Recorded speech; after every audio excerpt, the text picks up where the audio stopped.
fellow sim racers. This is Sim Racer, and welcome to another Automobilista 2 new update and release. And let's see, about a day or so ago, Automobilista 2 released that F1 car. It's my assumption that this is the car that they were referring to back about a week and a half ago, when they said that they were going to be releasing a Formula One classic car that folks would be excited about. And so my assumption is that this is that car, and it is the McLaren MP4/12. And this car was unique in that it had two brake pedals, and it had a design on the car that, depending upon if the track was predominantly clockwise or predominantly counterclockwise, you could use the secondary braking system. And what that system was it would either on the left wheel or the right wheel, depending upon the predominant direction of the track, it would only brake that particularly rear wheel. And what this would do is it would cause a pivoting action for the car. And it was primarily designed for long sweeping turns that were either right or left-handed. And the word is that it was quite successful. In fact, it was successful enough that the other competing teams and the era when this car was actually racing, they protested it, and the FIA said, well, sorry Charlie, it's within the rules, and they can keep it. And so the car was rather highly successful for a season and a half using this braking system. Now, in Automobilista 2, I did briefly come across that you can set your clutch. If you have a third pedal of a clutch, you can button pattern it to your clutch to have it function as that braking system. Personally, I didn't try that. All I do is I just get in the car and fire it up, and I go race it.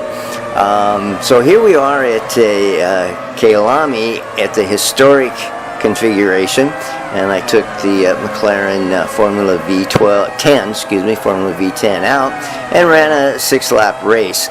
It took me a couple of practice laps to get used to the car. The car handles very, very well. You still, I think it's just kind of in Automobilista 2 that you can oversteer the car. It just seems to be what I want to say, a behavior of the sim. But once you get used to that, and you know that it can happen, you can, it's just like anything, you can adapt to that driving and be aware of it.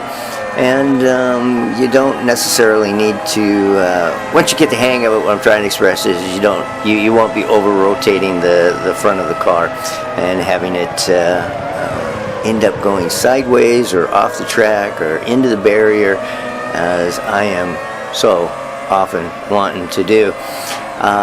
So anyway, there you go. This is their latest release. It's again the McLaren MP4/12. It's identified as in their Formula V10 category. I believe it's a 1997 or 98, maybe 99. Boy, you don't hold me to, but around that time frame. One thing is for sure, after taking this car out and running it and racing it, I'm probably going to play this car somewhat often. It's a fun car to drive. It's got lots of power. It is quick. It's fast. And it provides good racing. And speaking about good racing, I'm starting to tweak the AI level so that I have it's a challenging race for me, a challenging time with the AI, yet not setting the AI at such a ridiculously low level that it's no competition at all. So still, they continue to tweak the AI. I think they continue to make it better, and I personally enjoy racing Automobilista 2 in its AI module. So anyway, that's about enough of my yabbering on this one. Once again, Automobilista 2, they've released a new model, and they've also, in this update, they did something a little bit different with their DLC pack. When they initially released Hockenheim and Silverstone, those were two individual DLC packs. They've combined that now into one DLC pack, and it sounds like that if you purchase that DLC pack, you're also purchasing upcoming releases of the Nürburgring and maybe another couple of tracks. Kind of an interesting move, I think, by Automobilista 2 in doing this. My guess is that they probably didn't get the sales that they're hoping for individually, and that by combining the tracks into a singular DLC, I think their hope is that they're going to make it more attractive to the sim racers to open up their wallet or pull out their credit card and to spend money and to buy the tracks. We'll see how that all pans out. Hey, okay, this is Sim Racer. As always, may all of your sim racing pursuits be enjoyable, and we will see you next time.